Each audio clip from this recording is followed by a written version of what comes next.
농생명산업 포럼을 시작하도록 하겠습니다.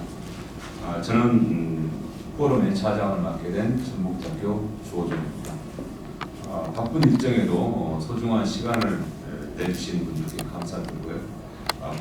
농생명산업 포럼을 준비하시고 이렇게 개최할 수 있도록 도와주신 이종성 대표님과 관계자분들께 진심으로 감사 말씀드리고요.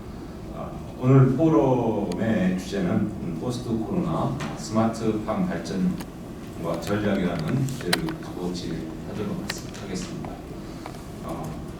우선 그 발표자분들을 먼저 소개를 해드리겠습니다. 첫 번째 주제 발표를 해주실 전라북도 농수산식품국의 최재용 국장님이십니다. 네, 안녕하세요. 두 번째 주제 발표를 해주실 한국생산기술연구원의 수석연구원이신 양승환 박사님 와 계십니다. 안녕하세요. 세 번째 주제 발표는 전북대학교 농생명과학대학교 서유람 교수님께서 해주시겠습니다. 안녕하십니까?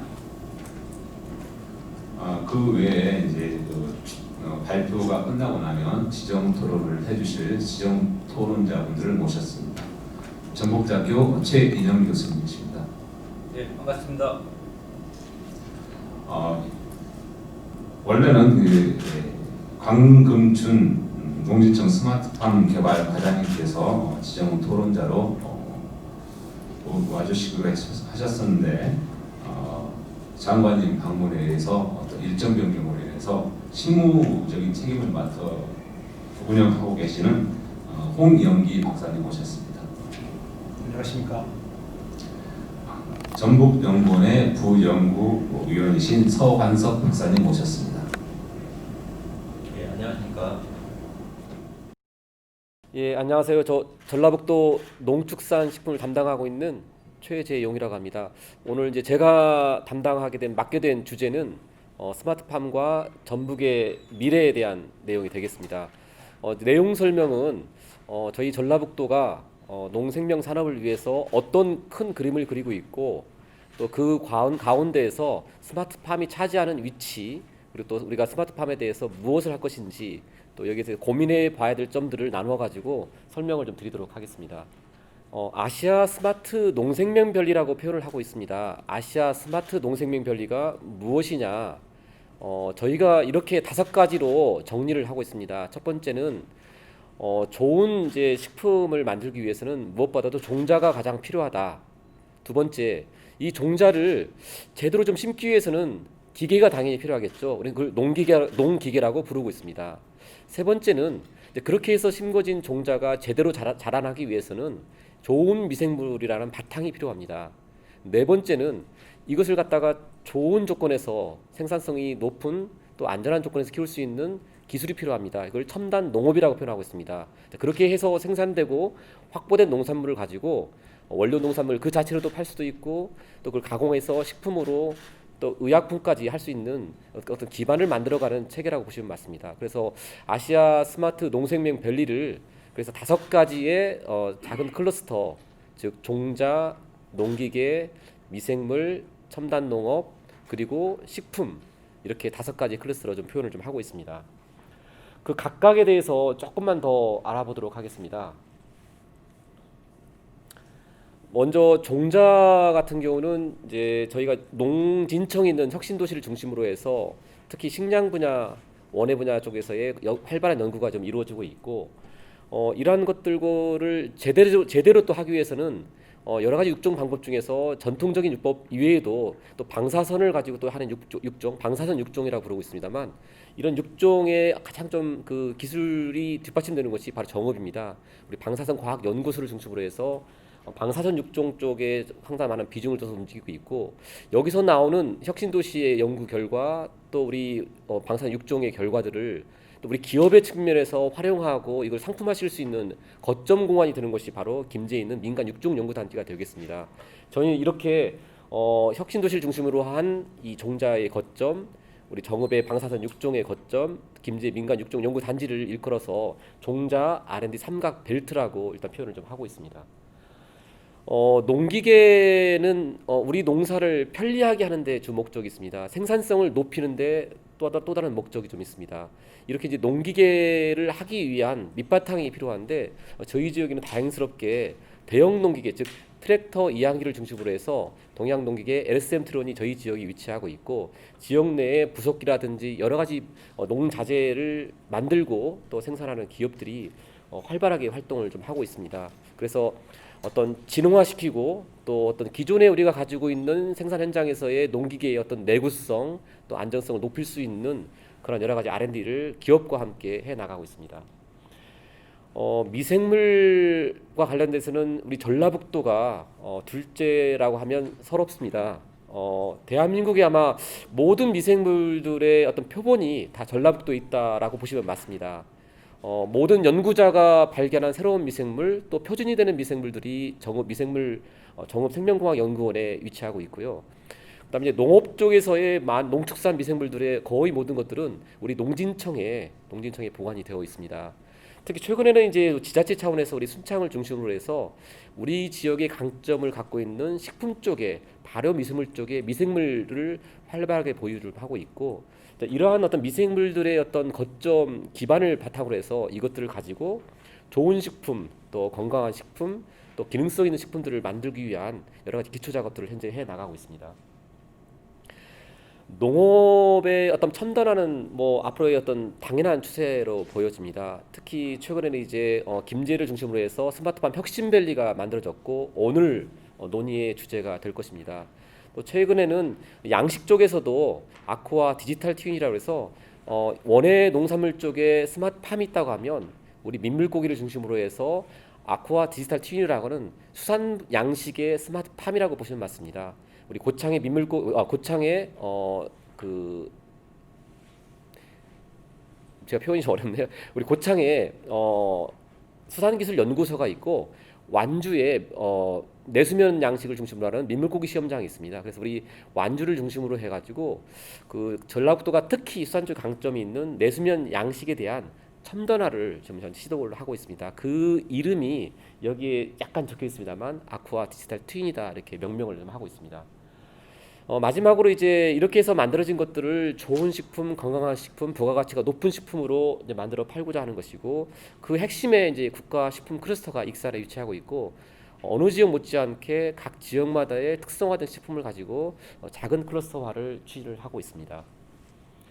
이렇게 해서 저희가 이제 아시아 스마트 농생명별리를 꿈꾸는 것은 전라북도를 중심으로 해서 혁신의 기반을 만들고 기업이 들어오고 기업의 부가가치가 창출되는 그러한 거점 공간을 만들자는 것이고 이것이 단순하게 지역 발전뿐만 아니라 국가 발전의 어떤 원동력이 되는 핵심 거점이 되는 공간이라고 저희는 좀 이끌고 싶고 이것이 동북아시아 시장의 거점이 될 거라고 생각을 좀 하고 있습니다.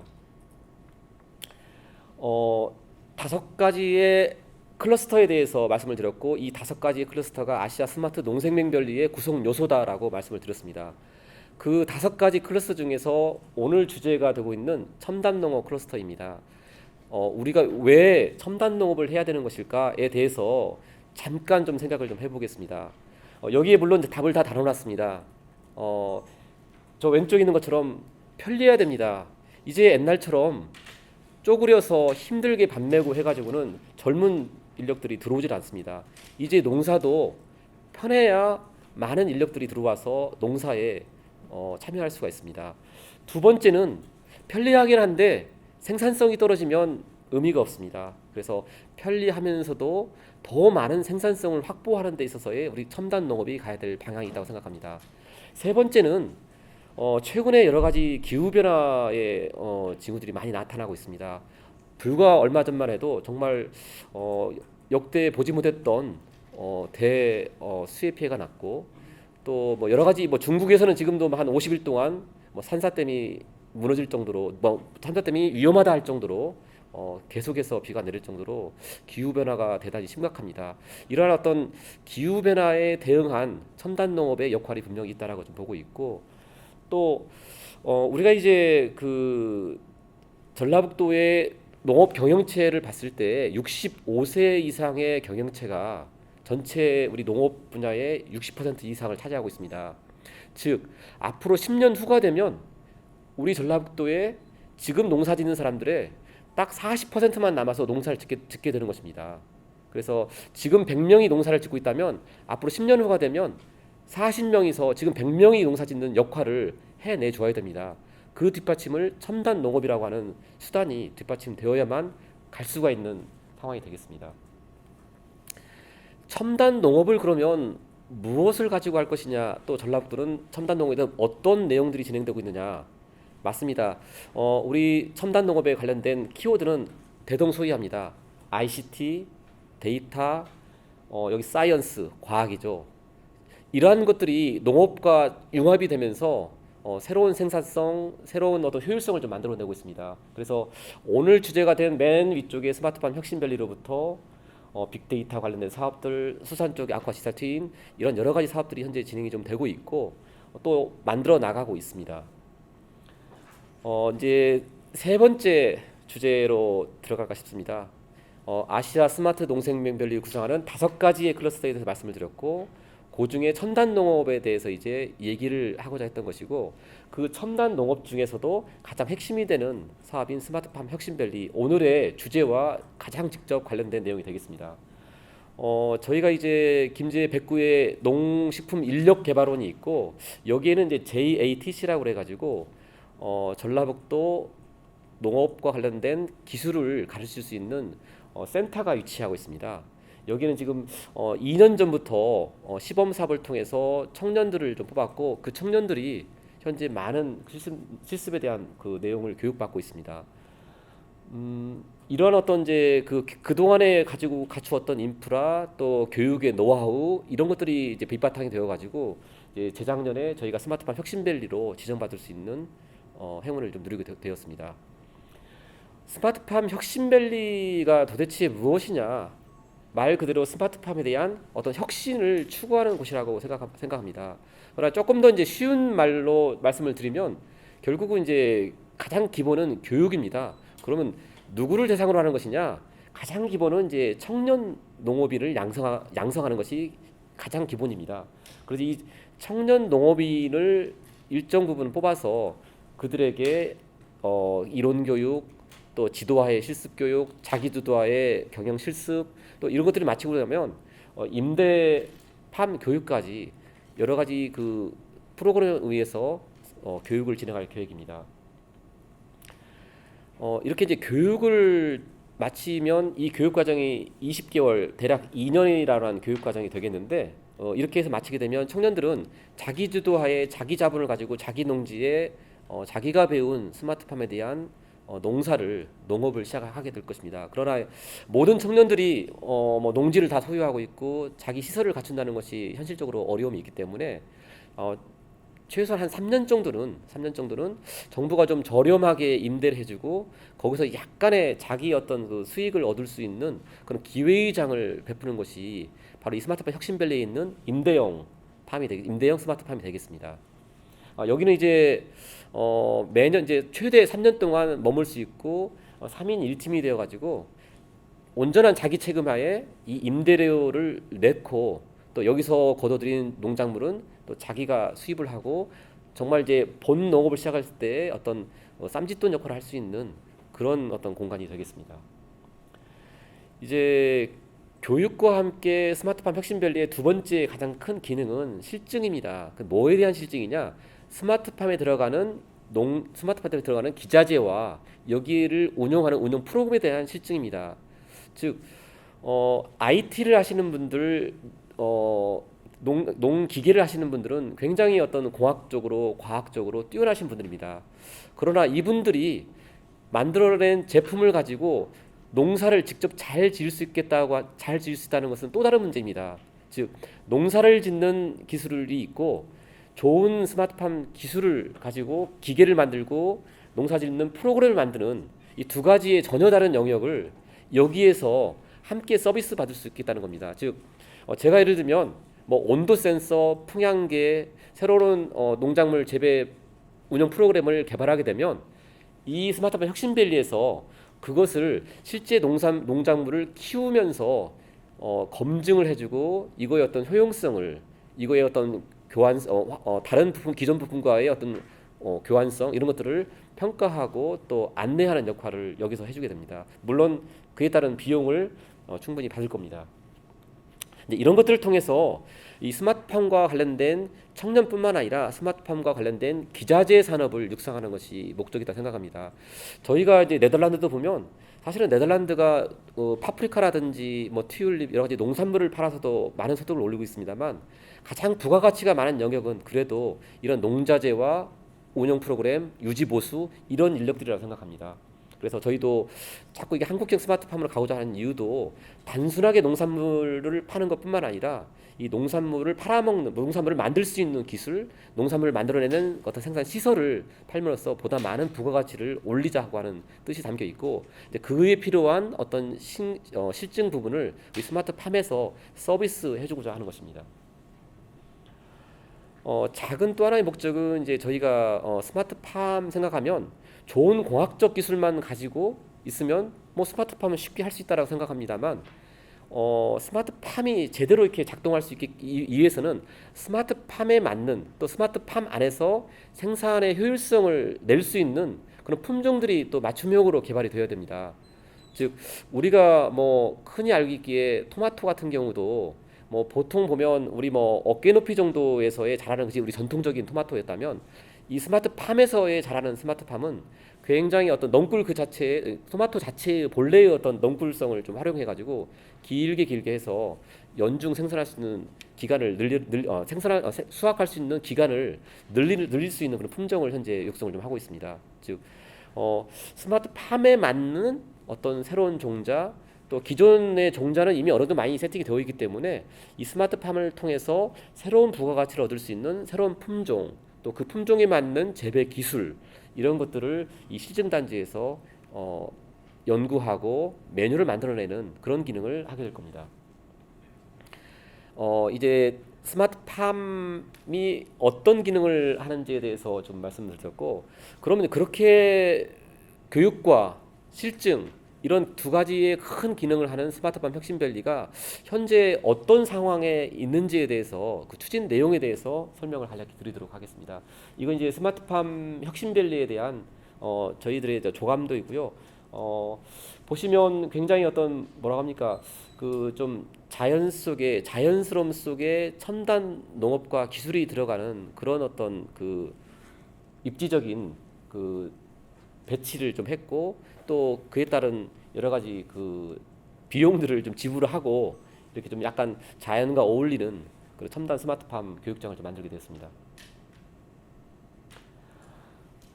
현재 스마트팜 혁신밸리는 모든 설계를 다 완료한 상태입니다. 이 스마트팜 혁신밸리는 앞에서 보셨듯이 창업 실습할 수 있는 농장 그리고 여기를 2년 후에 졸업하고 선택적으로 아이들이 임대해서 자기 주도로 농사를 지을 수 있는 임대형 팜 그리고 이런 교육 기능 이외에 아까 말씀드렸던 실증에 대한 부분을 할 수 있는 스마트팜 실증 온실 그리고 이런 것들을 총합적으로 지원할 수 있는 지원 센터 이렇게 이제 컨텐츠가 구성이 좀 되어 있고요. 여기에 이제 그 조금 보시면서 좀 이제 그 아마 느껴지신 분은 보통의 이제 어떤 단일 파프리카 뭐 딸기 단일 농산물을 키우는 농장 같은 경우는 뭐 5,000평, 10,000평 이렇게 어떤 대단히 큰 규모화를 가지고 온실을 키우고 있습니다. 그런데 여기는 이제 다양한 학생들이 다양한 품종을 또 여러 가지 시기에 맞춰 가지고 해야 될 그 상황이고 또 기업의 어떤 수요 맞춰서 맞춤형으로 실증을 해줘야 될 부분이 있기 때문에 그 기존의 어떤 대형 온실을 굉장히 이제 뭐랍니까 좀 맞춤형으로 끌었습니다. 그래서 뻥 뚫린 하나의 공간이 아니라 약간 맞춤형으로 공간이 좀 나눠진 구획이 된 그런 형태라고 보시면 맞습니다. 조금 더 저희가 이제 그 청년 창업과 관련된 단지 크기는 2.3헥타 그러니까 대략 한 6,000평 정도의 공간이 되겠고요. 그 다음에 임대형 팜 같은 경우는 대략 한 4헥타니까 12,000평 정도. 그 다음에 실증 단지 같은 경우는 한 5,000평 정도의 사이즈로 이렇게 구성이 좀 되어 있습니다. 그 왼편이 이제 그 항공 사진을 통해서 본 그 스마트팜 혁신밸리 공사장의 현재의 모습입니다. 지금 이제 토지에 대한 어떤 평탄화 작업을 거의 마치고 이제는 이제 온실에 들어갈 수 있는 지열 발전이라든지 일부 설비에 대한 착공들이 현재 부착 공사가 현재 진행이 좀 되고 있습니다. 저희가 볼 때는 내년도 6월달 이전에는 온실과 관련된 부분들은 다 완료가 될 계획이고 내년 연말이 되면 전체적으로 지원센터까지 다 완공이 되어서 우리 스마트팜 혁신밸리의 마지막 가장 완성된 모습은 연말이면 충분히 보여줄 수 있다 이렇게 말씀드리고 싶습니다. 앞서 대략적으로 스마트팜 혁신밸리는 일반적인 농장이 아니고 교육의 목적 또 실증의 목적이 있기 때문에 어떤 공간을 좀 여러 가지 이렇게 구획을 해서 나눠 가지고 쓰고 있다는 말씀을 드렸습니다. 또 여기는 또 여러 가지 또 이렇게 어떤 과체류인지 또 일반 어떤 작물인지에 따라서 여러 가지 그 공간을 좀 나눴고 또 여기에 따른 설비들을 맞춤형으로 뒤집어 넣을 계획입니다. 청년 창업 보육 단지에 대한 설계 내용이 좀 되겠고요.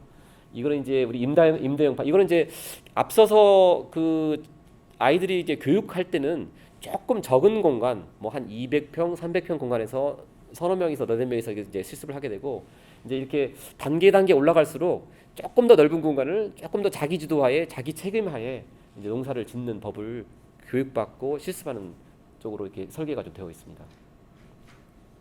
실증 단지도 이렇게 구성이 되어 있고요. 마지막으로 실증 단지를 전체적으로 운영할 지원센터의 조감도가 되겠습니다. 이 스마트팜 혁신밸리를 종합적으로 컨트롤 타워 역할을 할 저 지원센터는 여러 가지 이제 운영하는 주체들과 함께 지원 기능이 들어가 있고 특히 이제 실증 단지와 연계되어서 스타트업 기업들, 그러니까 스마트팜 소프트웨어든 스마트팜 기자재든 관련된 벤처 기업들이라든지 기존 기업들이 들어갈 수 있는 공간, 공동 작업실이 좀 들어가 있고요. 그다음에 2층에는 이제 교육과 함께 강당 이런 도서관 이런 것들이 구성되어 있고 마지막 그 3층에는 이제 빅데이터와 관련된 식당 이런 것들이 좀 편의시설이 들어가 있습니다.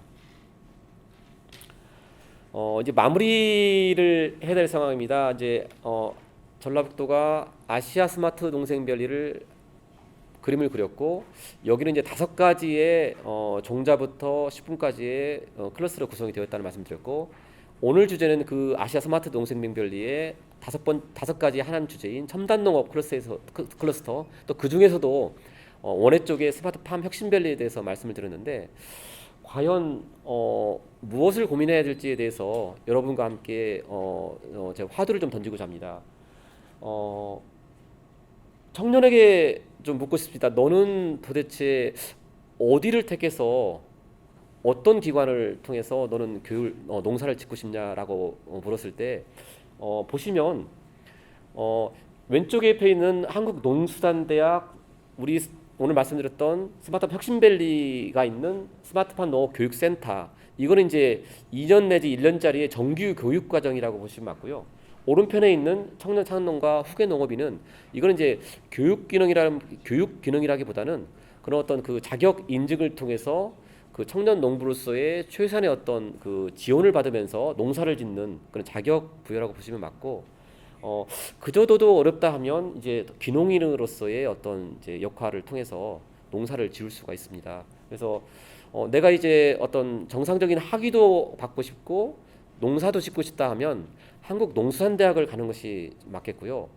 나는 이렇게 학위보다는 정말 면밀하게 세밀하게 실용적인 농업기술 그 자체를 좀 배우고 싶다 하면 2년짜리 우리 스마트팜 혁신밸리의 스마트 농업 교육센터에 입교해서 교육을 받으시면 됩니다.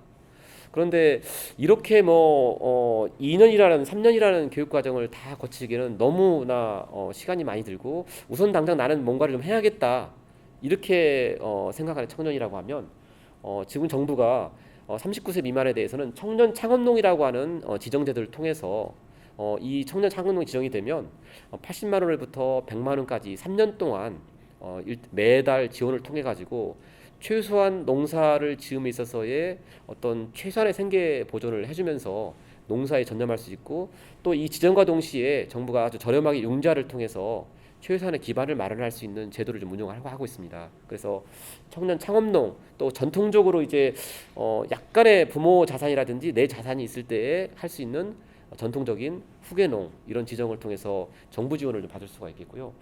이제 그도저도 뭐 힘들고 혹은 조건이 안 맞는다고 하면 특히 도시 지역에 살고 있는 동지역, 도시 지역 동지역의 시군의 동지역에 살고 있는 청년이라고 하면 이렇게 이제 시골로 옮김으로써 귀농인으로서의 자격을 부여받고 거기에 맞는 지원이 가능합니다. 한국농수산대학이 우리 혁신도시에 있다는 점을 좀 다시 말씀드리고 싶어서 사진을 좀 넣었고요.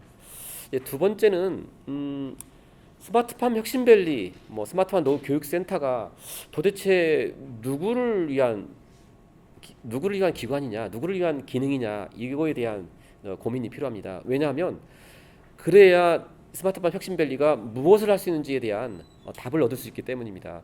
스마트팜 혁신밸리의 출발은 젊은 청년 농부들을 만들어내기 위한 목적이 근간이 되었습니다. 그러나 이건 저희가 볼 때는 시작일 뿐이라고 생각합니다. 즉, 뭐 매년 지금 정부는 한 50명 정도, 올해만 해도 52명 정도의 청년을 뽑아서 이 스마트팜 교육을 시키고 있지만 이 청년 52명을 교육시키기 위해서 그만한 돈을 투입한 것은 아니라고 보고 있습니다. 가장 이제 어떤 근간이 되고 핵심이 되는 것이 이 39세 미만의 50여 명의 청년일 뿐이고, 저희가 봤을 때는 여러 가지 연계되어서 교육하고 서비스할 대상들이 있다고 생각합니다. 즉 대학도 정규교육 프로그램 속에서의 일부의 기능을 같이 해법할 부분이 있습니다. 특히 뭐 서울 최근에 이제 어떤 브레인 코리아 21 사업이라고 해서 서울 지역의 대학에서도 저희 스마트팜 혁신밸리와 MOU를 통해서 그 대학원 과정의 일부를 여기와의 연계해서 하겠다고 하는 의향을 이미 의향을 보여서 이미 협약을 준비하고 있는 단계이고요. 또 이 스마트팜 혁신밸리는 주변 특히 전라북도에 있는 기존 농가들이 새로운 농법 혹은 이미 스마트팜을 하고 있지만 새로운 기술을 습득할 수 있는 그런 기회의장을 끊임없이 제공할 수 있는 곳이어야 된다고 생각합니다.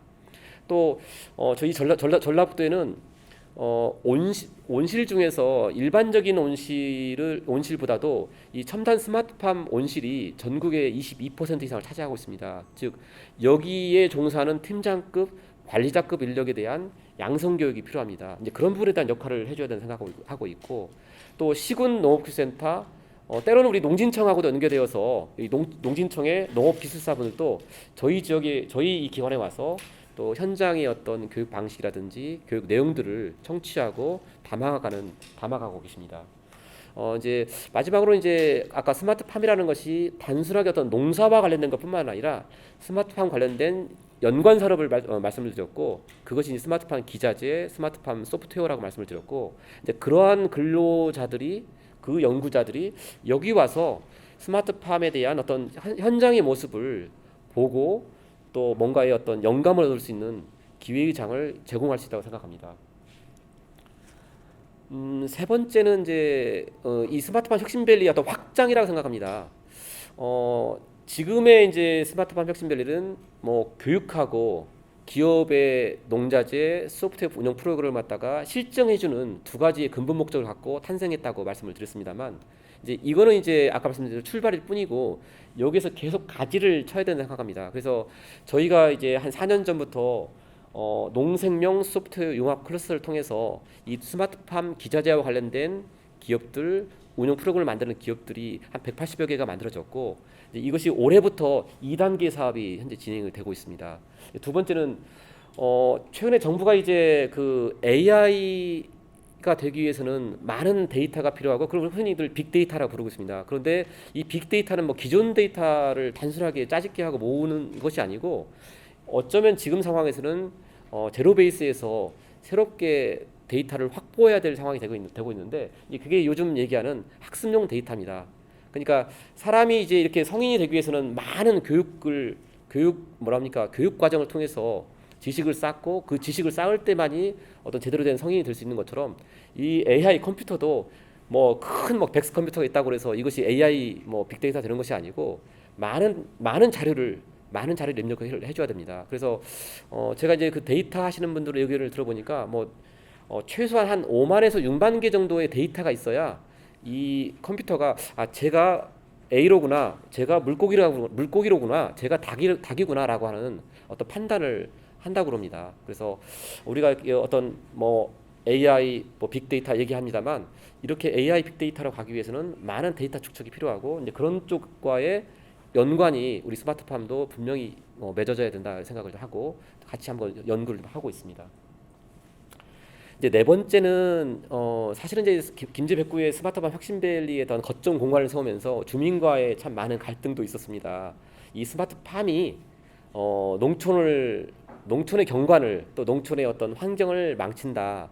또 이 스마트팜이 대한민국의 농산물의 어떤 뭐 수급 조절을 뭐 지장을 초래할 것이다. 여러 가지 이제 우려 반 기대 반의 말씀들 많이 해주셨는데 이제 그런 것들이 충분히 이제 담기고 논의되고 하면서 저희 스마트팜 혁신밸리는 저는 더 좋아졌다라고 생각을 하고 있습니다. 물론 한 1년 반 동안 힘들었습니다만 그 힘든 과정을 통해서 다른 지역과는 비교가 되지 않을 정도의 어떤 스마트팜 나름의 어떤 가치관 또 스마트팜에 갖추어야 될 새로운 어떤 기능들을 부가가치를 저희는 찾았다 생각하고 있고 그것이 이제 생태라고 생각하고 있습니다. 그래서 우리 스마트팜 혁신밸리는 우리 주변 지역의 주민들 또 우리 전라북도에 계신 도민들에게 뭔가 좀 생태적으로도 어떤 좀 제공할 수 있는 역할이 있다고 생각하고 있고 굉장히 생태적으로 꾸미기 위해서 이제 노력을 하고 구상안을 좀 마련했습니다. 그래서 뭐 예를 들면 논쟁이 되었던 물고사리 같은 경우도 이제 논에서 현재 채취가 되고 있는데 이 지역도 어떤 생태 농업 실습장으로 꾸며서 아이들이 체험하고 또 여기서 어떤 전통적인 농업과 첨단 농업을 동시에 좀 체험하고 구경하고 할 수 있는 그런 공간의 역할을 하도록 꾸밀 겁니다. 요 왼쪽에 보시는 건 하나의 이제 조감도일 뭐랍니까 약간 그 모델입니다만 실제 온실은 아닌데 우리가 흔히들 뭐 스마트팜 즉 유리 온실은 서양에서 이렇게 도입이 되었다고 보고 있습니다. 맞습니다. 그런데 조선 시대에도 이미 우리는 한겨울에 철쭉을 임금님께 드렸고 또 궁중에서는 또 양반가에서는 한겨울에도 시금치를 먹었습니다. 그것이 어떻게 가능했겠느냐?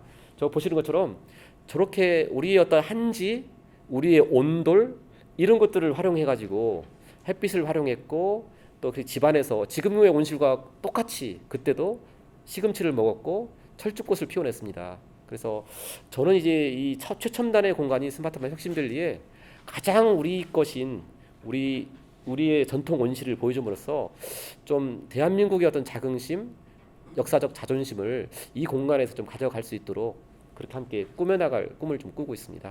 이상으로 스마트팜과 전북의 미래에 대해서 말씀을 좀 드렸습니다. 고맙습니다.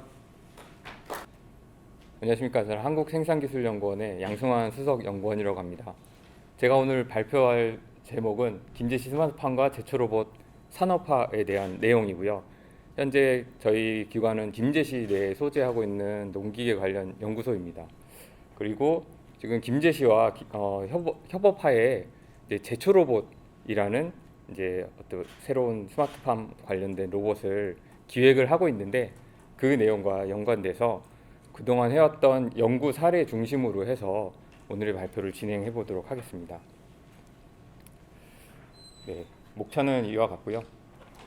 간단하게 저희 기관에 대해서 말씀을 드리면 저희 한국생산기술연구원은 이제 산업계 그중에서도 중소 중견기업을 지원해주는 정부 출연 연구소이고요. 그래서 제조기업들이 기술들을 실용화하기 위해 필요한 R&D를 개발해서 기술 이전하고 상용화하는 데까지 지원을 해주고 있습니다. 전국적으로 그 지역별 연구 주제를 가지고 있는데 저희가 소재한 전북 지역은 아까 국장님께서 말씀하신 것 같이 전라북도가 또 농기계 쪽 이 산업이 전국적으로 가장 좀 많이 있는 지역이기 때문에 농기계를 주요 연구 주제로 가지고 있습니다. 네, 그래서 저희 한국생산기술연구원 정북 지역본부는 세계 최고 수준의 농기계 연구소가 되겠다는 포부를 가지고 있습니다. 그럼 지금부터 지능형 농기계 연구 사례랑 이제 스마트팜 연구 사례, 그 다음에 이 기술들을 모아서 이제 제초 로봇에 어떻게 적용할 것인가에 대해까지 발표를 드리겠습니다. 동영상들을 좀 많이 준비해서 동영상 위주로 재밌게 보여드리려고 해보겠습니다. 먼저 이제 농기계용 텔레매틱스 시스템 개발이라는 내용인데요. 쉽게 말하면 농기계들이 작업을 하는 중간에 그 정보들을 무선으로 실시간으로 보내서 그 농기계가 일을 잘하고 있는가 아닌가, 농기계에 문제가 있는가 없는가, 이와 같은 내용들을 확인할 수 있는 그런 기술입니다. 네, 보시면 여기 저희 이제 연구소에 있는 이제 트랙터 시험장인데요. 이 트랙터 앞에 이제 무선 송신 장치를 달아놓고 이 트랙터의 위치를 지금 추적하고 있는 모습을 보실 수 있습니다. 그래서 지금 스마트폰에서 현재 위치를 이제 볼 수가 있고요. 그 다음에 이제 실제 작업하는 사람이 자기 위치를 볼 뿐만이 아니라 이제 일종의 이제 관제, 그러니까 여러 대의 농기계가 만약에 운영된다고 그랬을 때 중앙 관제 시스템이라고 보시면 될 것 같습니다. 중앙 관제 시스템에서 농기계들이 제대로 일을 하고 있는가, 위치는 제대로 가고 있나, 그 외에 농기계들의 각종 신호들을 확인을 해서 고장이 났냐 안 났냐까지 확인해 볼 수 있는 그런 기술이라고 보시면 될 것 같습니다. 두 번째로는 오래전에 개발했던 기술인데요. 이제 제초 로봇의 어떻게 보면 시작이라고 할 수 있을 것 같습니다.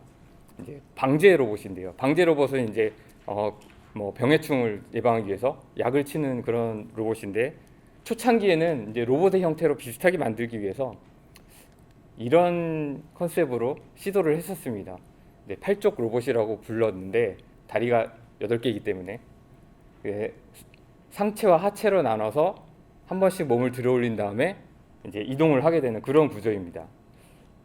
발 부분이 이렇게 생겼던 것은 이제 벼가 자라고 있을 때 어느 방향으로 이동하든지 간에 벼를 밟지 않고 자유롭게 이동할 수 있는 그런 구조로 이제 개발을 했었는데, 이 시기가 약간 지난 이후에 이제 드론 기술이 이제 새롭게 떠오르면서 실제 논의 이제 방제 작업은 드론으로 많이 활용이 되고 있습니다. 그래서 연구를 조금 진취적으로 진행은 했으나 사실 꿈을 펼치지 못했습니다. 두 번째가 이제 파종 로봇을 보여드릴 텐데요. 이름은 이제 파종 로봇이라 그래서 여기 파종부를 이제 장착을 해놓긴 했지만 무인 트랙터라고 보시면 될 것 같습니다. 그래서 보시는 것처럼 사람이 타고 있지 않고요. 뒤에 이제 작업부를 부착할 수가 있고, 이제 원하는 방향으로 움직일 수 있는 그런 무인 이동체라고 보시면 될 것 같습니다. 그래서 이와 같은 연구도 지금 저희뿐만이 아니라 다양한 기관에서 수행을 하고 있습니다.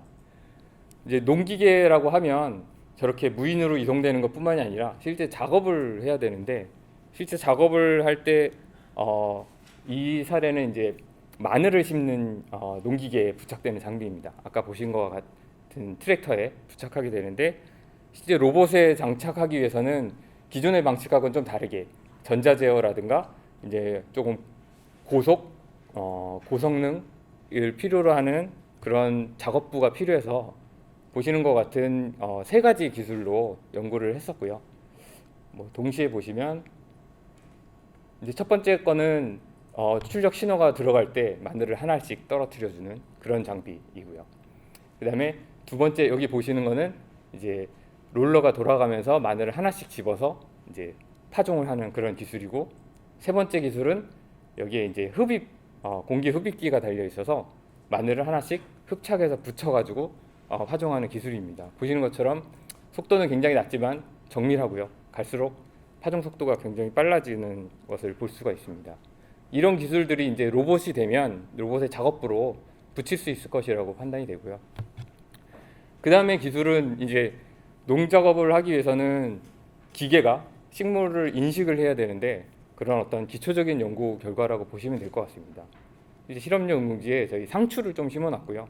실제 농사를 질 때 비닐 멀칭을 해놓고 그 위에 이제 식물들을 심게 되는데, 그때 이제 수확을 한다든가 아니면 식물에다가 뭐 비료를 준다거나 했을 때 식물과 토양과 이제 멀칭 비닐 세 가지를 구별해야 되는 그런 목적이 생기기 때문에 그와 같은 실험을 했고요. 이 실험에서는 이제 적외선 영상을 통해서 이제 지금 보시는 거에서는 갈색은 토양이고요, 검은색은 멀칭 비닐, 초록색은 식물입니다. 이것을 이제 구별해낸 그런 결과입니다.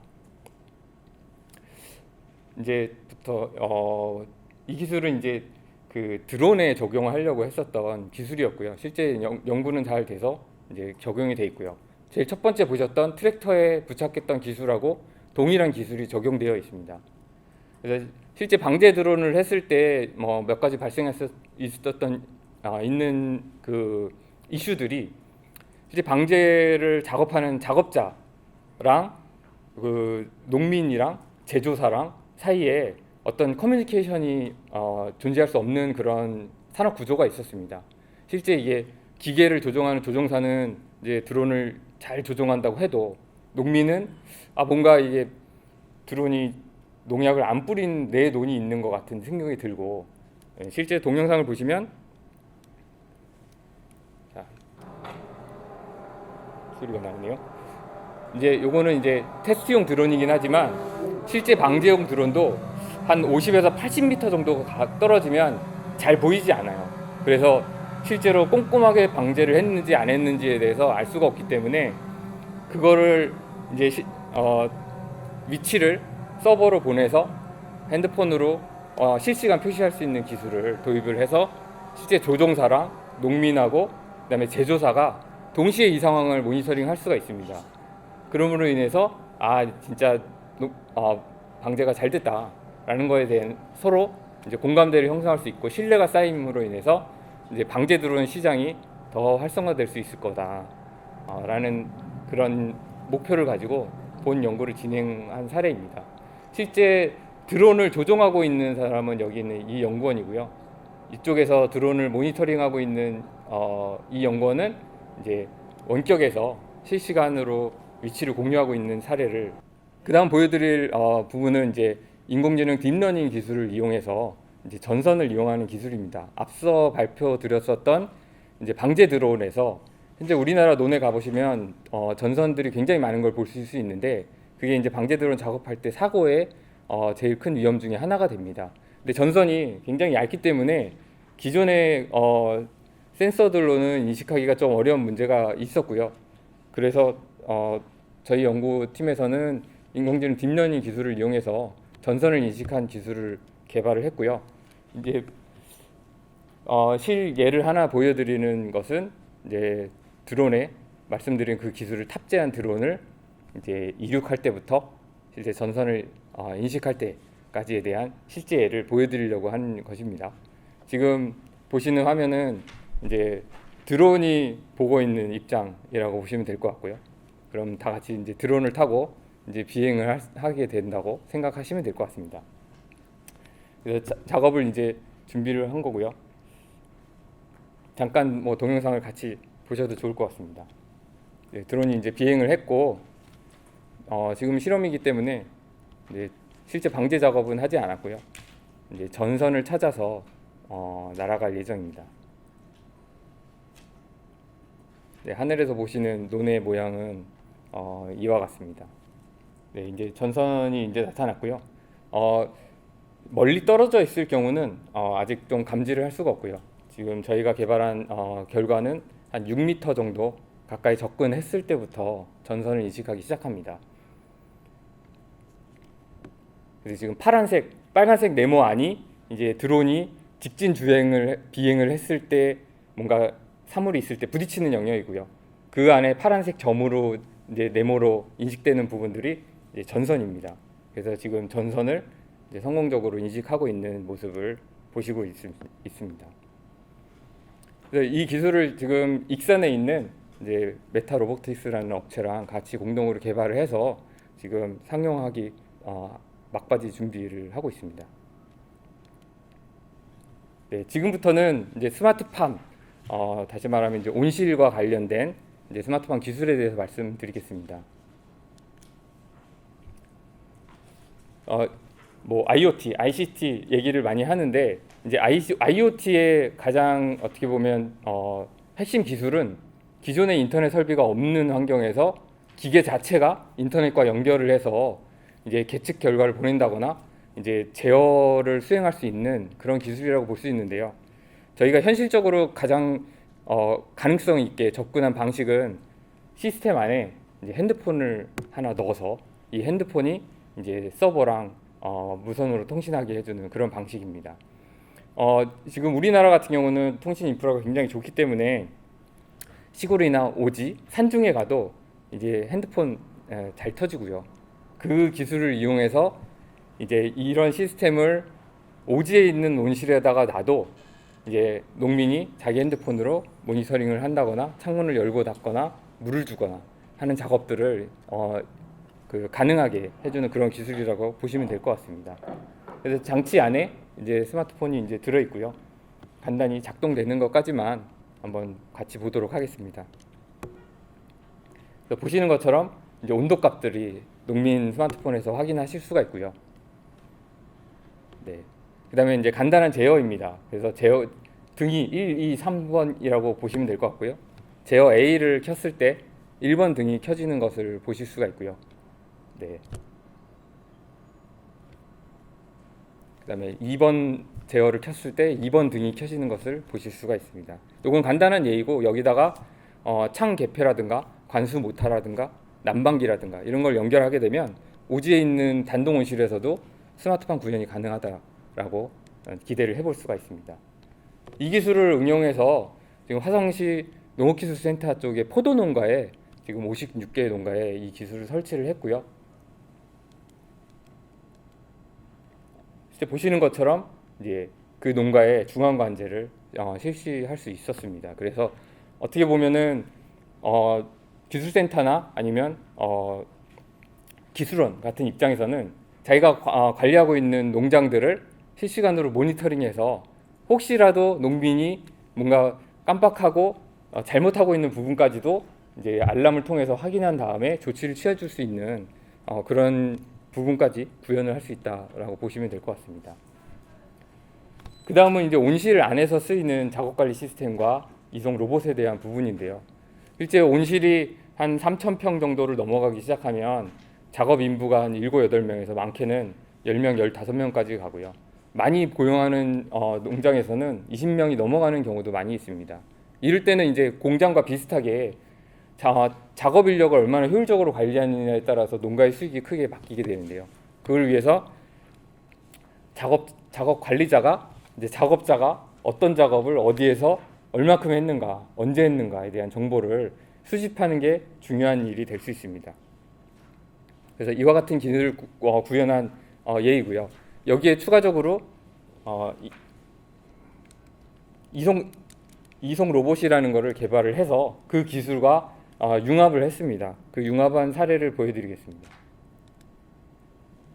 먼저 작업자가 작업 위치에 달려있는 태그를 찍고 이송 로봇을 호출을 하면 이제 이송 로봇이 쉬고 있던 이송 로봇이 그 위치까지 자동으로 이동을 합니다. 그래서 호출한 작업자가 있는 데까지 이동을 했을 때 로봇은 멈추게 되고요.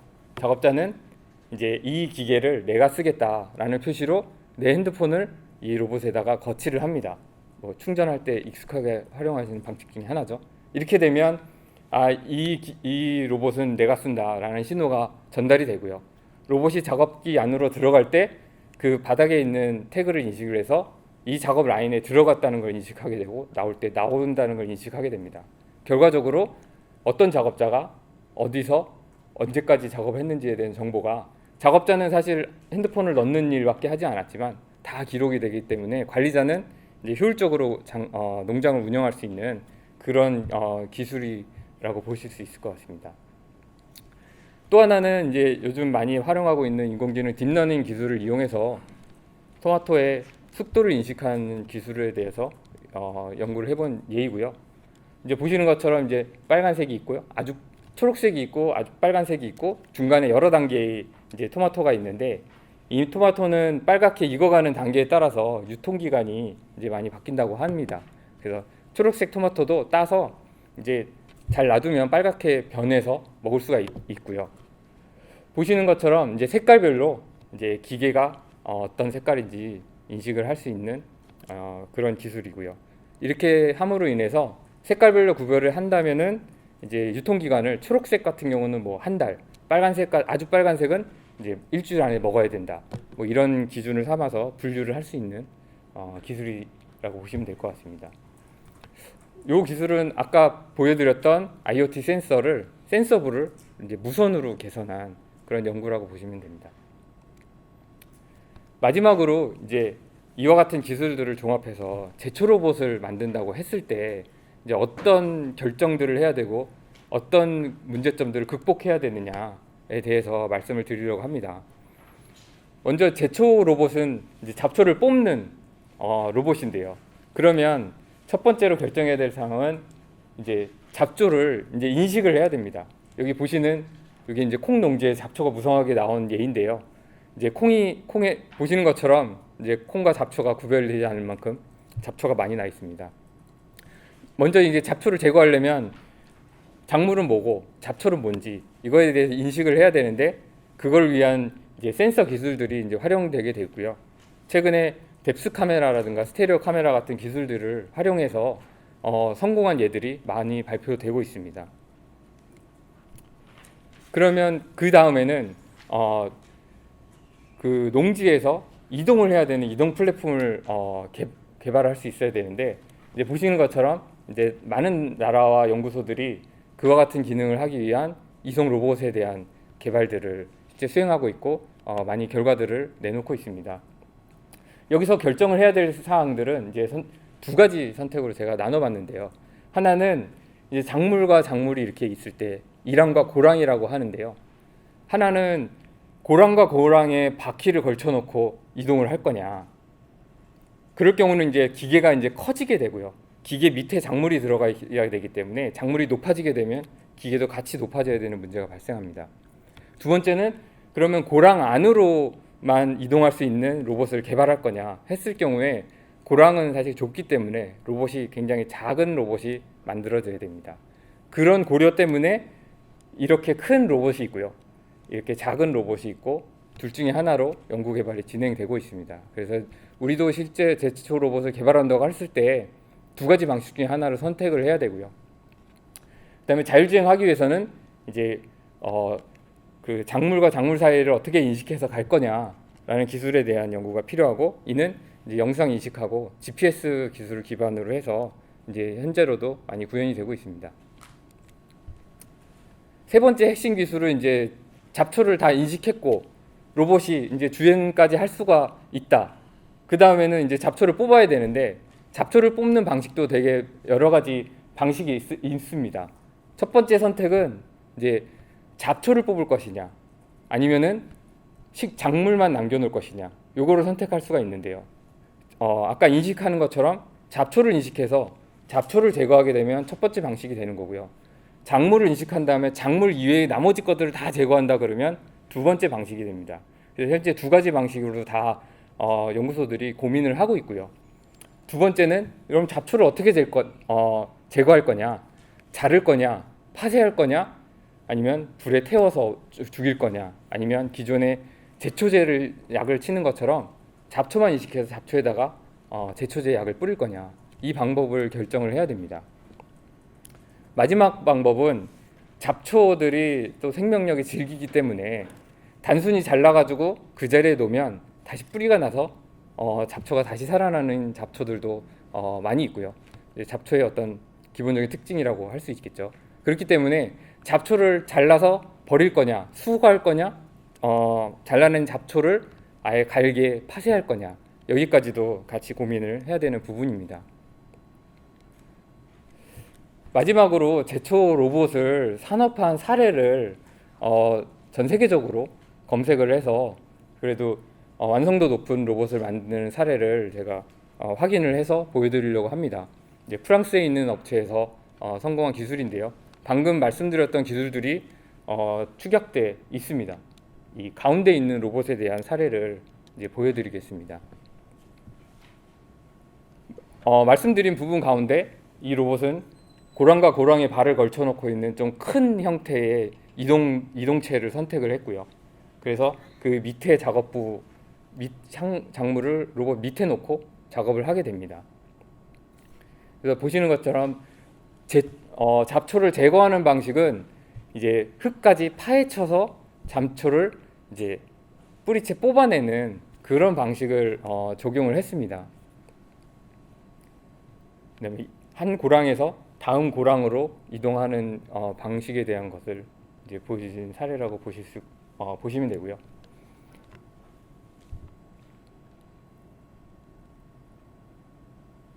네, 마지막으로 보실 수 있는 부분은 이제 잡초가 이제 제거되고 있는데, 이제 이 로봇 같은 경우는 작물을 인식을 하고 작물 이외의 모든 풀들을 다 제거하는 그 방식으로 잡초를 제거합니다. 그래서 그와 같은 결과를 잠시 후에 보실 수 있는데요.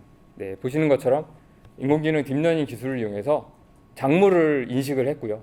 그 다음에 작물 이외의 부분을 모두 흩어서 제거하는 방식, 그 방식을 채택해서 이제 제초 로봇에 대한 상용화에 성공을 한 사례라고 할 수 있습니다. 그래서 제초 로봇을 만들기 위한 다양한 방법이 있지만, 이제 그 중에 어떤 기술이 우리나라 농법에 가장 맞는가부터 확인을 해야 될 것 같고요.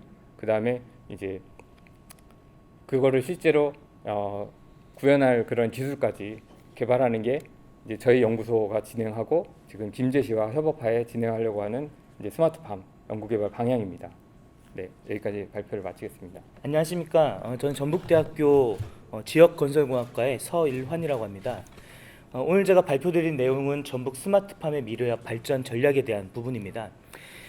전 전공이 이제 농업시설하고 환경에서 주로 환경 조절을 하는 쪽을 담당을 하고 있어서 이제 스마트팜에 이제 필요한 그런 장비들을 개발하는 개발자 입장이 아니고 이제 사용하는 이제 엔드 유저 입장으로서 이런 얘기들을 한번 해보려고 합니다.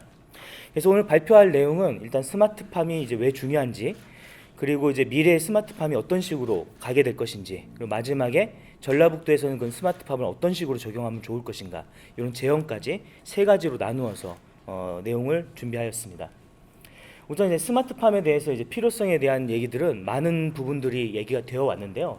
그 중에 이제 제가 다루고 싶은 부분은 일단 대내적으로는 이제 시장 확대가 되고, 또 대내적으로는 농업 인구 감소, 그리고 농경지 부족 등이 있는데, 특히 가장 어려운 부분 중에 하나가 뭐냐면은 농경지는 감소하고 있지만 또 그 농가의 인구들이 점점점 나이가 들어간다는 거죠. 2010년 기준으로 해가지고 약 50대 중반이었던 그 가장 많은 인구가 14년, 18년을 지나면서 그대로 이어져 오는 걸 보실 수 있습니다. 다시 얘기해서 기존에 하고 있던 농업 인구들이 계속 그 농업을 이어가고 계시고, 더 큰 문제는 뭐냐면 바로 이쪽 부분입니다. 젊은 신규 그 인력이 들어오지 않고 있다는 게 사실 가장 큰 문제라고 할 수 있습니다. 우리 전라북도 같은 경우도 지금 어려운 부분은 뭐냐면은 이런 신규 노동이 들어올 수 있는 그런 여건이 마련돼야 되는데, 아직 그런 부분이 지금 가장 중요한 문제라고 할 수 있죠. 뒤에서 다시 한번 얘기해 보도록 하고요. 그리고 이제 포스트 코로나가 또 문제가 됩니다. 지금 코로나19 때문에 안정적인 먹거리의 확보에 대한 그런 니즈가 점점 증가하고 있습니다. 그래서 저희가 이제 가축분뇨 문제, 축산 쪽 문제를 얘기할 때만 해도 불과 몇 년 전까지만 해도 일부 전문가들은 우리 가축분뇨 때문에 발생하는 뭐 축산 냄새라든지 아니 환경적인 문제들이 있으니까 우리가 생산을 줄이자, 그리고 수입에 좀 의존해 보자, 이런 얘기들을 공공연하게 해왔습니다. 그런데 이제 코로나19가 딱 되면서부터 여기에 대한 의문이 확실하게 들기 시작했죠. 그래서 더 이상 이제 이런 식량 안보 문제 때문에 우리가 이런 방역 문제나 아니면 또 다른 뭐 그 아프리카 돼지열병, 구제역 등등 이런 문제들을 고민했을 때 이런 농업에서 더 이상 그 자금력을 점점 높일 부분이지, 이런 부분이 이제 좀 변화되는 그런 시대적인 흐름인 것 같습니다. 그래서 농업 환경에 대한 이제 브랜드화를 통해서 가치를 높여줘야 되는데, 이런 부분에 있어서 이제 그 독일에 있는 SGI라고 하는 연구소에서 농업 환경에 대해서 조사한 그런 결과들을 보면은 OECD 41개 나라에 대해서 조사한 결과들입니다. 그래서 환경 정책과 그 환경에 대한 부분에 대해서 각 나라들을 평가한 결과인데, 우리나라가 안타깝게도 거의 꼴찌에 위치하고 있습니다. 그래서 그런 이유들을 보면은 자원에 대한 재활용이라든지 아니면 물 사용, 이런 부분은 굉장히 좋습니다. 여기도 우리가 재미있는 얘기들을 할 수 있는데, 우리나라는 이제 농업 분야가 경종과 축산이 지금 분리되어 있는 상황입니다. 그렇다 보니까 우리나라는 가축 분뇨에서 발생하는 그런 어떤 자원들을 퇴비, 액비로 만들어서 좋게 만들어서 재활용해서 다시 농경지에 뿌려주는, 그러니까 좀 외국과는 다른 그런 스타일이 들어왔다는 게 지금 차이가 되겠죠. 그래서 이제 유럽에서 이제 많이 하고 있는, 지금도 이제 뒤에 보면 계속 나오겠지만 유럽에서 주로 이제 수입해 오는 스마트팜에 대한 다양한 시설들, 장비들, 이런 부분들이 우리나라 직접적으로 연결될 수 없는 게 이런 한계점을 여기서 또 보여주고 있는데요. 다시 얘기해서 이제 우리나라가 외국에 있는 기술들을 이제 받아들이는 거에 중점적으로 할 것이 아니라 우리나라의 특성에 맞도록 우리나라에서 직접 개발하는 것이 필요하다는 부분입니다. 그래서 보시는 것처럼 이제 시설 농업 자체에 대한 생산성은 선진국에 비해서 좀 떨어지는 수준입니다만, 이런 것들이 떨어진 이유가 우리가 기술적으로 부족해서라든지 아니면 뭔가가 인프라가 부족해서라기보다는 아무래도 규모의 싸움인 것 같습니다. 그래서 이제 회사 중심으로 해서 규모가 이제 중요한데, 국가별 이제 경지 면적을 보시면은 미국, 프랑스 이런 나라에 비해서 우리가 현저하게 떨어지는 걸 알 수 있습니다. 그래서 한 가구당 1헥타르도 채 안 되는 정도의 면적으로 이루어지고 있기 때문에 아직까지 우리가 기계화를 통해서 뭐 대량으로 한다거나 이런 부분들이 좀 약점이 있습니다. 다만 이런 부분들은 지금 앞에도 얘기했듯이 농가 인구의 감소와 또 경지들이 농가당 가구당 이제 경지 면적들이 증가하면서 반드시 이런 부분에 대해서 우리가 개선이 돼서 또 스마트, 그러니까 로봇을 이용한 그런 농업을 계속 이루어져야 될 거라고 생각이 됩니다. 근데 이제 좋은 점은 뭐냐면, 최근에 이제 아시다시피 이런 ICT 기술은 우리나라가 굉장히 앞서 나가고 있습니다. 이 ICT뿐만 아니라 다양한 기계 기술 관련된 부분도 우리나라가 굉장히 앞서 나가고 있기 때문에 앞으로 이제 농업 경쟁력 강화와 또 지속 가능한 성장 산업으로서 이 농업 분야가 굉장히 떠오른다라고 할 수 있습니다.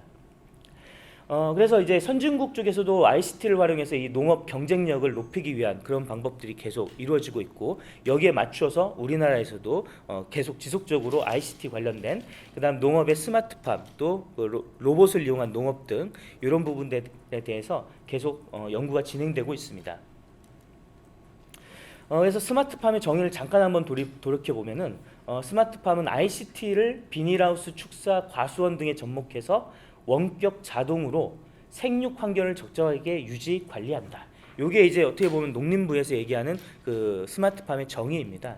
그래서 이 정의를 이제 살펴보면은 이제 굉장히 생육 환경을 유지 관리하는, 어떻게 보면은 테크니컬한 부분에 많이 초점이 두어져 있습니다. 그렇지만 이제 넓은 의미에서 보면 이 스마트팜이라는 것이 단순하게 생산 부분이 아니라 유통, 소비 분야, 그다음 농촌의 생활과 환경, 그 지역 사회 문화까지 넓은 형태로 적용되는 것이 중요합니다. 그래서 우리가 지금까지는 스마트팜에 대해서 기술적인 측면에 대해서 많이 집중을 하고 또 개발을 하고 연구를 해왔다면은, 앞으로의 이제 미래의 스마트팜은 이 스마트팜 기술이 누구한테 작용될 건지, 그 다음에 어떤 영향을 줄 것인지에 대해서 더 폭넓게 사고하는 것이 중요하다고 할 수 있습니다. 스마트팜의 강점이라고 한다면 아무래도 그 재배 사육에 대한 노하우들을 우리가 데이터베이스로 만들고, 그리고 환경 모니터링을 통해서 얻은 다양한 그런 수치 데이터들을 우리가 빅데이터 또 알고리즘으로 만들어서 최종적으로는 자동 제어, 원격 제어뿐만이 아니라 자동 제어하는 의사 결정까지 가는 게 중요합니다. 그래서 이제 과거에는 이렇게 눈으로 직접 보고 그다음 경험에 따라서 의사 결정을 했다면, 앞으로는 이 눈으로 봤던 그런 관찰 행위를 데이터화해서 수치화하고 이것들을 가시화하고 의사결정을 할 수 있는 체계를 만들어주는 것이 중요하다고 할 수 있죠. 그래서 관련된 이제 스마트팜의 종류들은 스마트 온실, 또 스마트 축사 이런 부분들이 있는데, 현재 이제 온실 같은 부분은 좀 많이 스마트팜이 발전되어 있는 상태입니다. 근데 상대적으로 축사 쪽은 또 그만큼 발전 속도가 좀 더딘 편입니다. 그래서 그 이유는 뭐냐면, 앞에서 설명드린 것처럼 결국 이 스마트팜을 운영하기 위한 최종 목표는 자동 제어입니다. 의사결정과 자동 제어. 그럼 이 자동 제어를 위해서는 알고리즘이라는 거 필요하고요, 제어 시스템이 필요합니다. 근데 현재 이 제어 시스템과 알고리즘은 어느 정도 우리나라의 기술력이 충분하다고 생각이 됩니다. 문제는 뭐냐면 알고리즘을 만들기 위한 데이터죠. 이 빅데이터를 확보하는 게 굉장히 어렵습니다.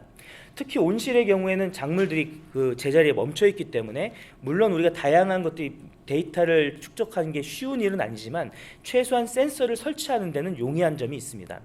하지만 축사에서는 사육 환경, 특히 돼지나 닭, 소가 움직이는 공간에 그런 이런 측정 장비를 놓는다는 게 굉장히 모험적인 그런 시도가 됩니다.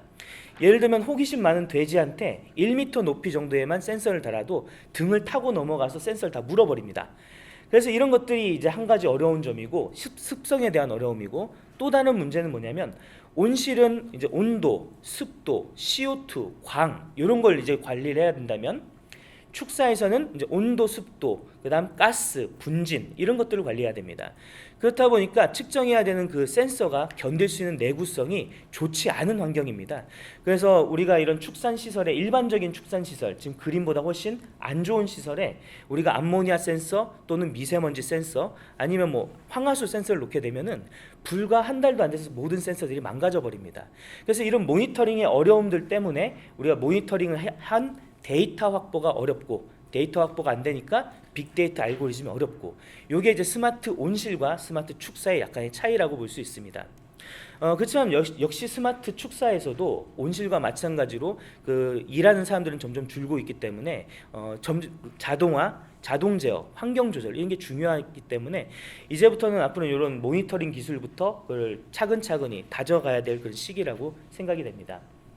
그래서 1세대에는 주로 이제 원격 감시, 원격 제어 쪽이었다면 이제 2세대는 복합 환경 제어와 클라우드 서비스를 통한 빅데이터 분석, 의사결정 요 데이터들을 이제 농촌진흥청에서 가져온 자료들인데, 그 다음에 3세대에서는 이제 복합 관리, 그 다음에 스마트 농작업 이런 것들이 계속 연구가 되고 있습니다.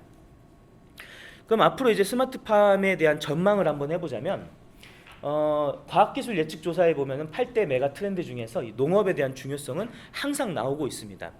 그래서 앞으로 이제 다른 산업들은 어떻게 보면은 경쟁력이 굉장히 심할지 모르겠지만 이 농업 부분은 경쟁이라는 거 할 거 없이 전 세계적으로 항상 중요성을 가지고 있고요.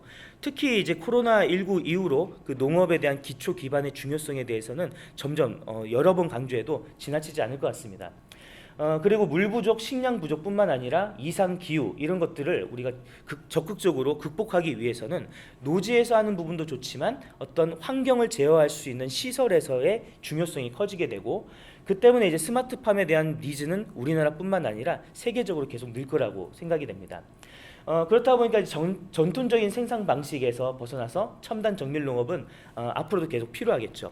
뿐만 아니라 지금은 우리가 스마트팜 식물 공장 정도였지만 앞으로 이게 도시농업, 도시 스마트팜 그리고 우주 스마트팜까지 확보되려면 우리가 그 기초 기술을 지금부터 탄탄하게 갖추는 게 매우 중요합니다.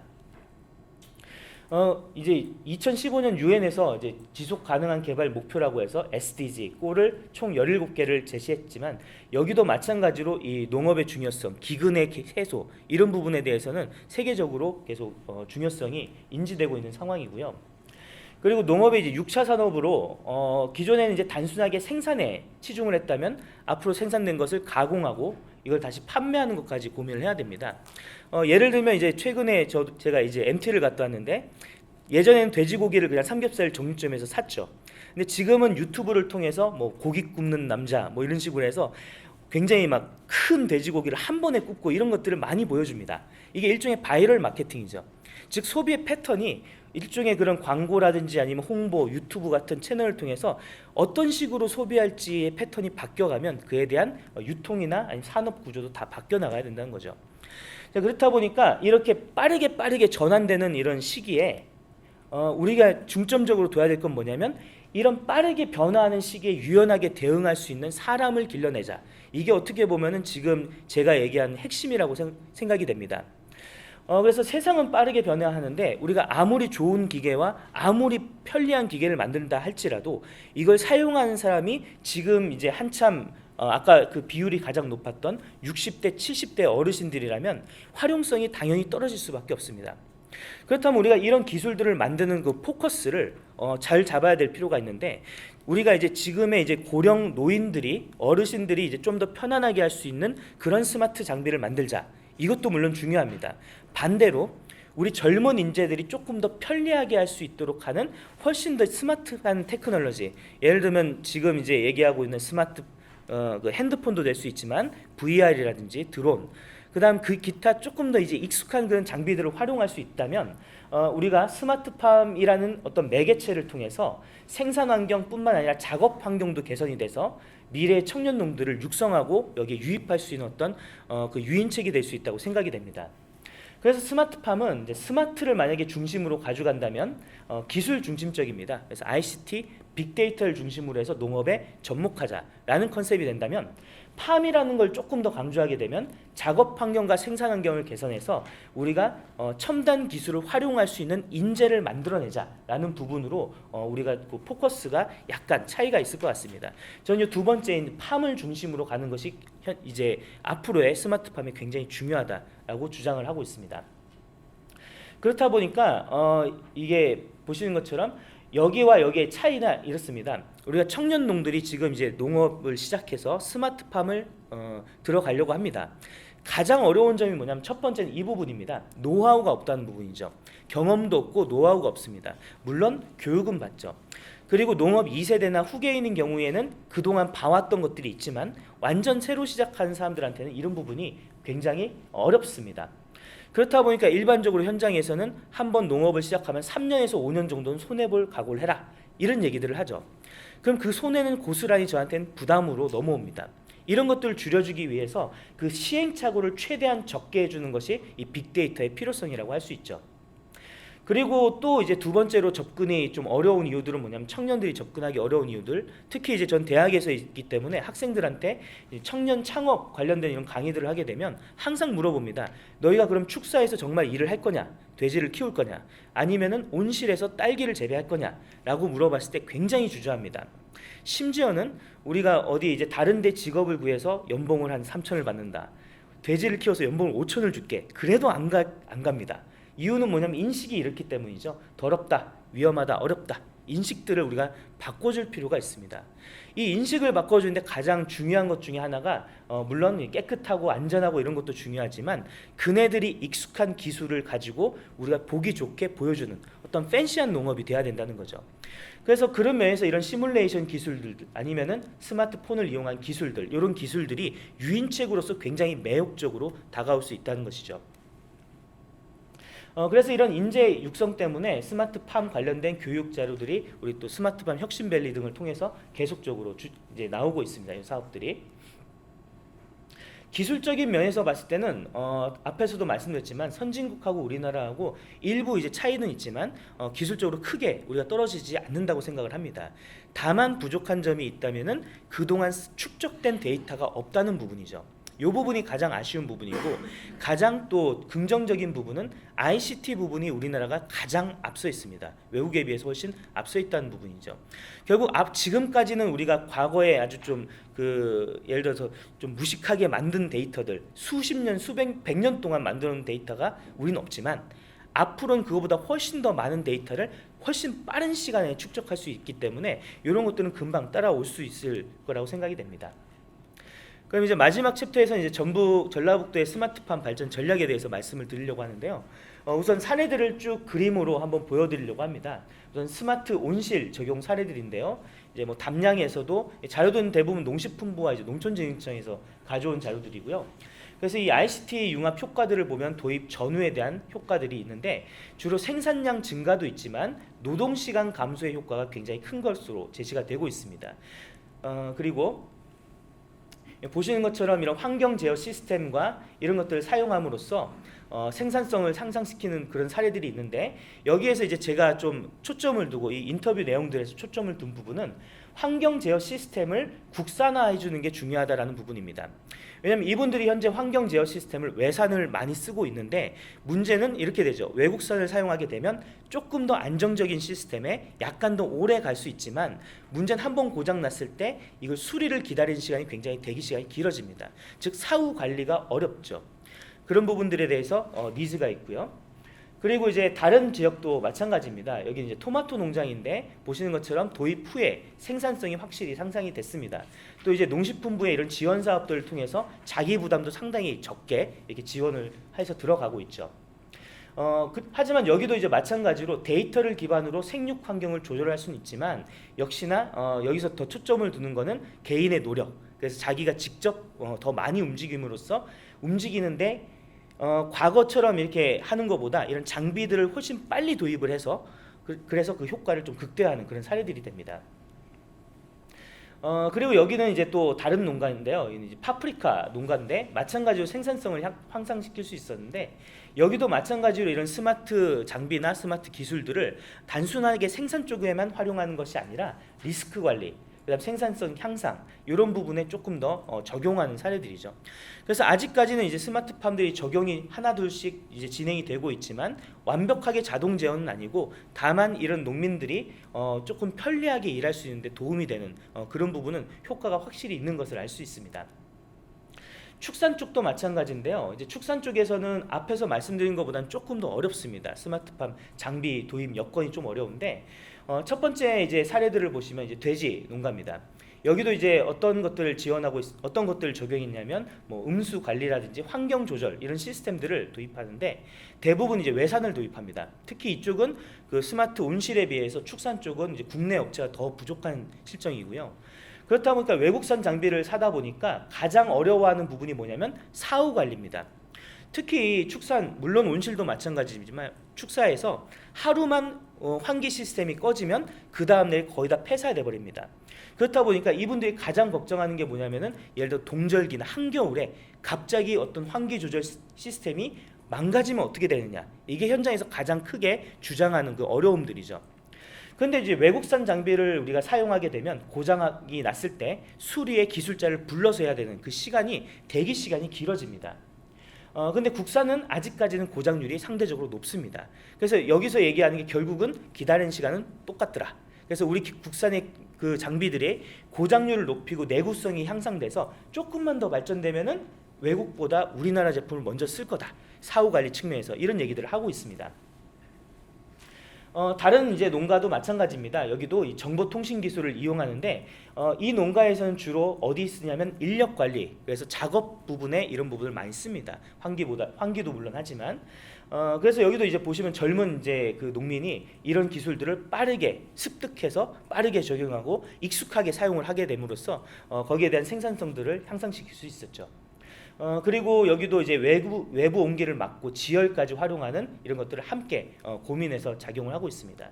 그런데 지금 좀 아쉬운 부분은 이런 부분들이 지금 이제 개개의 어떤 그 농민들이 자기의 어떤 그 지식적인 욕구를 해소하기 위해서 공부를 직접 해서 이렇게 도입하고 있는데 아직까지는 이게 표준화된 그런 모델들이 좀 제시가 좀 약한 상황입니다. 그래서 그런 부분에 대한 연구가 필요할 것 같고요. 그리고 여기도 이제 젖소 농가인데 마찬가지로 그 ICT를 이용해서 개체 활동기, 유량들을 이제 측정해서 활용하고 있습니다. 특히 이런 소 같은 경우에는 이제 위에다가 삽입하는 스타일의 그런 장비들을 많이 쓰게 되는데 여기까지는 가능한지 돼지나 닭 같은 경우에는 개체 단위로 이렇게 모니터링하는 게 어렵기 때문에 그런 부분에 대해서 우리가 전체적인 걸 바라볼 수 있는 그런 시스템이 필요합니다. 그래서 이런 것들을 봤을 때 현재 실제 스마트팜, 스마트 온실과 축사에 대한 장비들이 적용된 사례들은 있고요.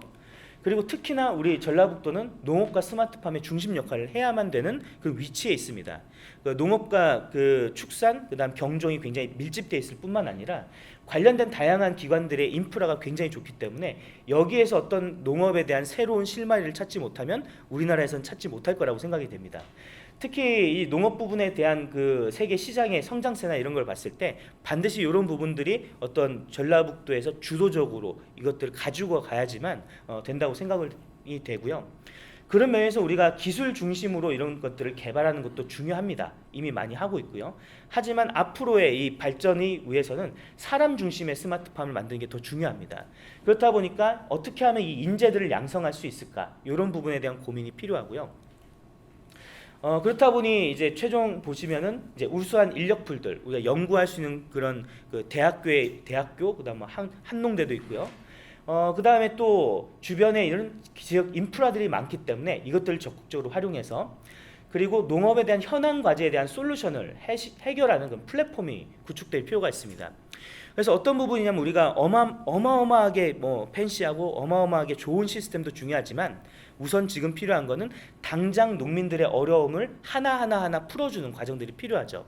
그러면 이제 농민들이 어려움을 얘기할 수 있고 그거에 대한 대안을 제시할 수 있는 그런 어떤 그 협의체를 구축하는 것도 중요합니다.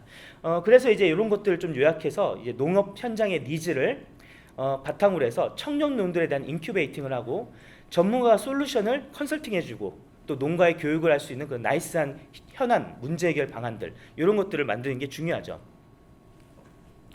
그런 의미에서 이렇게 스마트팜 리빙랩 플랫폼 구축 같은 사업들을 전북대 중심으로 해서 지금 계속 구상을 하고 있는데요. 내용으로 봤을 때는 우리가 대학뿐만 아니라 기업과 그 지역 그 여러 가지 혁신 기관들이 다 모여서 우리가 그동안 이제 노력했던 것들을 바탕으로 사업 전략도 도출하고 교육 플랫폼, 그다음 현안 문제를 해결할 수 있는 그런 부분들 이런 것들을 같이 논의할 수 있는 자리가 굉장히 중요합니다. 그래서 지금 이미 많은 기관들에서 전북도에 있는 많은 기관과 기업, 대학에서 나름의 연구들을 많이 하고 계시는데 아직까지 하나로 뭉쳐지는 것이 좀 약하다고 생각이 됩니다. 그래서 그런 주체들을 이제 전라북도나 아니면 이제 전북대, 거점 대학을 중심으로 해서 같이 논의할 수 있는 자리들이 마련됐으면 좋겠습니다. 이상 발표를 마치겠습니다. 감사합니다.